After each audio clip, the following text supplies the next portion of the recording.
चीन मुद्दे पर सीएम अशोक गहलोत ने साधा केंद्र सरकार पर निशाना। कहा, चाइना में पीएम मोदी के वक्तव्य का हुआ स्वागत।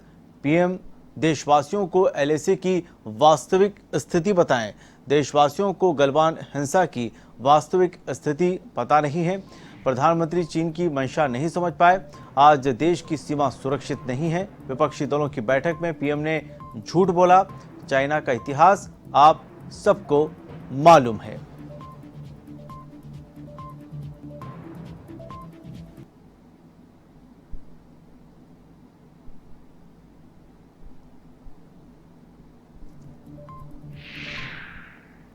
तो इस प्रकार से जो पड़ोसी मुल्क के जो सोच थी, ऐसा क्या हुआ कि मोदी जी ने दौरे भी किए, पाकिस्तान के भी किए और नेपाल के भी किए। अपनी लोकप्रियता को सबके सामने रखा, दिखाया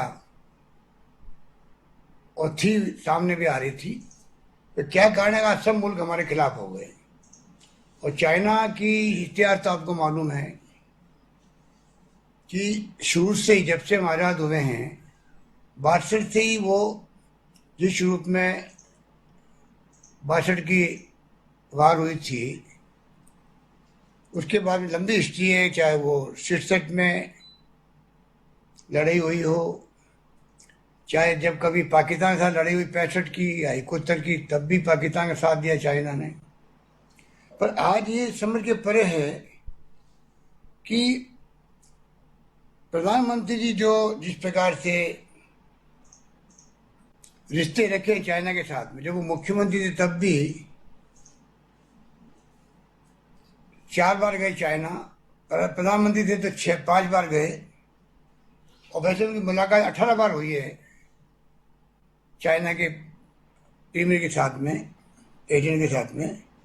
और झूला भी झूले थे, आपको याद है, अहमदाबाद के अंदर झूला झूल रहे थे, तब भी वहाँ झड़पें चल रही थी बॉर्डर पर। तब नरेंद्र मोदी जी को समझ आना चाहिए था कि मैं इनको झूले झुलवा रहा हूँ यहाँ पर अहमदाबाद में, और वहाँ झड़पें हो रही है, तो इनकी मंशा क्या है। वो मंशा समझ नहीं पाए, बार बार जाते थे चाइना। और आज जो कुछ भी बॉर्डर पे हुआ है, वो क्या कारण हो सकता है, उसको बताना चाहिए प्रधानमंत्री जी को, देश को।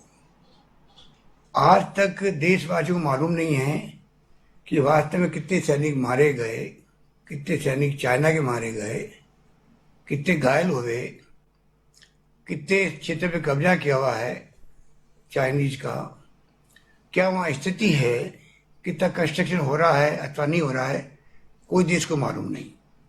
ये स्थिति जब बनती है तो देश में एक चिंता का विषय बनता है। क्या प्रधानमंत्री जी की नैतिक जिम्मेवारी नहीं है कि वो तमाम मुल्क को विश्वास में ले। और जब कभी मैंने कहा घटनाएं हुई तो पूरा मुल्क एकजुट रहा। आज भी विपक्षी पार्टियां बिना कोई शर्त के एकजुट है प्रधानमंत्री जी और सरकार के साथ में। पर जो मैं क्वेश्चन कर रहा हूं, मैं समझता हूं ये तो हक है पूछने का देशवासियों को भी वास्तव में स्थिति क्या है।